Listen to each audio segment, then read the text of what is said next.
नमस्कार। नमस्कार my dear friends. आइए बात करते हैं कि जो प्रेम है ना, ये प्रेम, आपकी सरलता, आपकी मधुरता, आपके भाव जो है बड़े बड़े अनैतिक लोगों को भी नीत की राह और नेक राह में चलाने के लिए मजबूर कर देते हैं। आपका व्यवहार जो होता है वो लोगों के अंदर अभूतपूर्व बदलाव ला सकता है। दुष्ट से दुष्ट प्रवृत्ति का व्यक्ति भी एक निर्मल भाव से इस जीवन में, संसार में अपने को चला सकता है, स्थापित कर सकता है। ये प्रेम से ही आप पूरे मानव जाति और समाज को जीत सकते हैं। ईर्ष्या, द्वेष, लड़ाई, घमंड, झगड़ा, आतंक, इन सब से कभी कुछ नहीं जीता जा सकता है। एक बार की बात थी कि एक फकीर के यहाँ कुछ चोर चोरी करने के लिए गए। चोर जब चोरी कर रहे थे, इधर उधर देख रहे थे, उनके पास उनको कुछ नहीं मिला। जब उनको कुछ नहीं मिला तो परेशान थे। तभी फकीर देखा कि फकीर एक कोने में एक कंबल ओढ़ करके सोया हुआ है और उसके रोने की आवाज आ रही है। वो सिसक रहा था। चोर अनायास उसके पास पूछे कि अरे आप सिसक क्यों रहे हैं, रो क्यों रहे हैं? उन्होंने कहा अरे आप तो आज आपने मुझे धन्य कर दिया। आप तो सेठों के यहाँ जाते हैं, सम्राटों के यहाँ चोरी करने आते हैं, फकीरों के यहाँ चोरी करने कौन आता है? और आप तो हमारे यहाँ चोरी करने आए। आपने तो हमें धन्य कर दिया, हमें सम्राट बना दिया। हम तो फकीर थे। और मैं भी कितना दुर्भाग्यशाली हूँ कि आपके आदर सम्मान में कुछ रह नहीं सका। कुछ दिन पहले आपने खबर कर दी होती मुझे आना है, या 2-4 दिन का वक्त होता तो मैं कहीं से मांग तुम के कुछ ना कुछ लाता आपके लिए।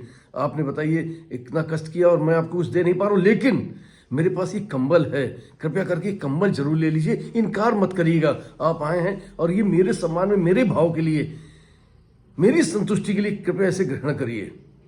चोर बड़े असमंजस में पड़ गए कि कैसा व्यक्ति है। उन्होंने कहा नहीं कुछ सोचो नहीं, सिर्फ ये कंबल मेरा ग्रहण कर लो, मुझे संतुष्टि रहेगी आप आए, आपने मैंने आपको कुछ दिया। चोर को समझ पाते इसके पहले कंबल को उठाया और फकीर ने उनको पकड़ा दिया। जब कम्बल हटा देखा कि फकीर के पास कुछ था ही नहीं, वो निवस्त सिर्फ एक लंगोटी में सोया हुआ था। उसने कहा नहीं मुझे मत देखो, मुझे तो इस तरीके रहने की आदत है, तुम ये कंबल कृपया करके जरूर ले जाओ। चोर को समझ पाते हुए कंबल लिया और बाहर आके विचार मांगने थे। तभी फकीर ने आवाज दी कि अरे धन्यवाद तो दे दो। चोरों ने धन्यवाद दिया। उन्होंने फिर फकीर ने कहा कि किवाड़ा लुकाते हुए जाना। किवाड़ा लुका के चला गया। फकीर खिड़की से दूर तक उन चोरों को देखता रहा। तभी उस रात जो है वो चोर पकड़े गए और वो कंबल भी बरामद हो गया। लेकिन वहाँ का जो कोतवाल था वो जानता था कि ये तो फकीर का कंबल है, क्योंकि फकीर कोई साधारण फकीर नहीं था, बहुत नामी फकीर थे, बहुत सिद्ध फकीर थे, सभी उनको जानते थे। तो जब चोर के पास वो कंबल लेकर उन्होंने कहा अच्छा तुमने फकीर को भी लूट लिया, उनका कंबल भी लूट लिया। अदालत में चोरों को हाजिर किया गया। अदालत में जज साहब ने उस कंबल को पहचाना और कहा कि उन फकीर का कंबल है। अगर उन्होंने कह दिया कि कंबल तुमने चुराया तो तुम्हें मैं कड़ी से कड़ी सजा दूंगा। फकीर को कोर्ट बुलाया गया। जब फकीर कोर्ट में आया तो उसने कहा अरे जज साहब आप क्या कर रहे हैं?